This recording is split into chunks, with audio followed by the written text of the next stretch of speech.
What is going on, everyone? So I see that you've come here once again to Kranix's build shop to be able to be a brain-dead little baby man and be able to one-shot people with ease.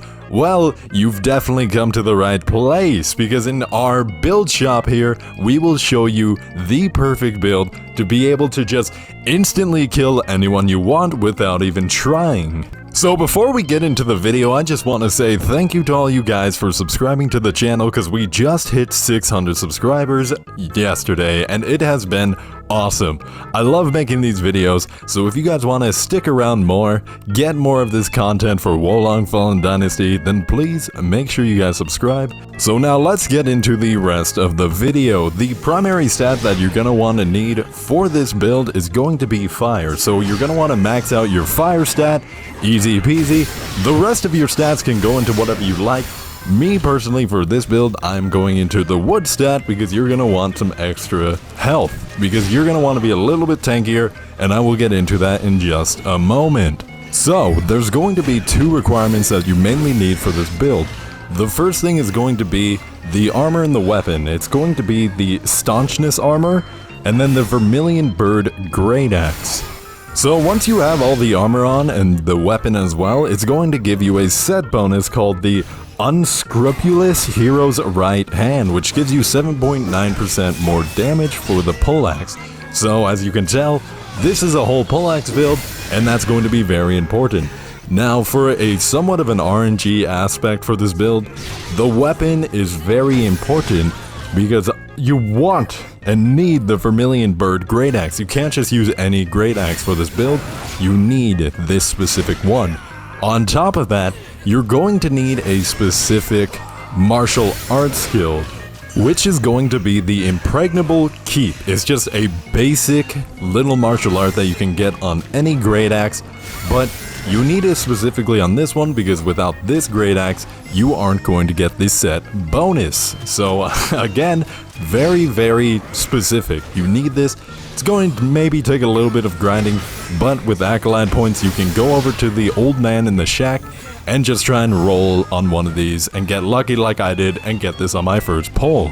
So what the Impregnable Keep martial arts skill does, it basically puts you in this crouching state, and then whenever anyone ever attacks you, you are going to do basically a riposte. You're going to fling your axe right back at them and do insane amounts of damage. So there is a bit of I guess, timing that you're going to want to actually need to be able to use this, but for the most part, the easiest way to use it, block, and as your opponent is attacking you, you can then use the martial arts skill, and it will pretty much connect all the time, and you can just swing them right off of you like I just did there. Now, if you can, for your accessories, you're going to want to find accessories that will give you more martial arts damage, and if not, it's not the end of the world, the rest of the build will do it for you. Speaking of that, you're going to want to have certain embedments on your armor. One of them is going to be the martial arts damage, as I was just mentioning, and then the other one is going to be martial arts spirit consumption, so it will cost less spirit to be able to use your martial arts. Easy, simple, you can do that, no problem. And then for the very last thing that you're going to want are two spells. You're going to want Overpowered Burst. This one makes it so the next martial arts skill that you do is going to do tons more damage. It greatly enhances how much damage you're about to output with this. Very important. It is necessary for this build. And the other one that you're going to want is Amplified Damage. This one just makes you do more damage overall, but you do take more damage. So that's kind of why you want to have more wood, to have more health. One thing that you're gonna have to remember is that for the Overpowered Burst, you can use your martial arts skill. If it hits, if it doesn't hit, it's going to use it up regardless. So if you swing it, your martial arts skill that is, and if it fully misses someone, it's going to eat it up. So remember that if it misses, you're going to have to repop this, but it does use up a lot of spirit to actually repop it, so make sure you use it at the right time. And that is pretty much it for the build. All you want to do is just buff up, find your opponent. Whenever he starts swinging at you like a madman, you then are able to just use your weapon art and fuck him up.